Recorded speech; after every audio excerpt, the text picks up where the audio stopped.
Siya po yung ano. Yes, I know.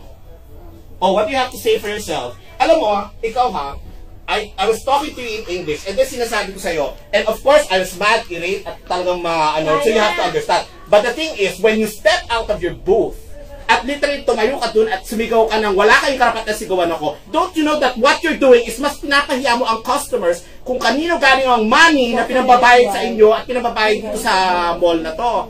First time in my entire, I'm so old and I've been here for so long sa buhay na to. First time nangyari sa akin na someone, instead of pacifying Tagalog ha, kinakalma ang client, ikaw pa nakikipagsabayan. Sir, kinalma kita. Anong kinalma? What you say? Sabi mo, double check ko yung, why do you even call the security guard? Tawagin nyo na lahat. Sabi ko, eto, patapusin mo. Ngayon, kalmado ka eh. Hindi ako kalmado. Diba? Sinabi ko sa'yo, dino-double check ko lahat. You double check, but obviously, it wasn't right. So, how can you double check? Sabi mo, incompetent ako magtrabaho sa harap ng maraming customer. Where's the customer? You know what? Eto ha, when I was standing there, so, wag mo akong duruin. It's not a license na bastusin nyo ko. Hindi ako pinag-aral ng nanay ko para bastusin ng isang tulad mo. Diba? Tulad ko. Statement. Tulad ko. Saan ka nag-aral? Sir, ba't naman UP Diliman ako. Saan ka nag-aral?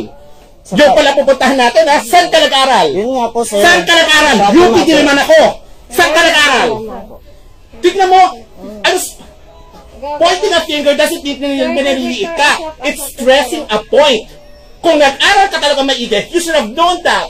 Don't put him on customer service. Like that, I was telling him, if I run from here to there and if I die, if something happens to me, what? See his attitude.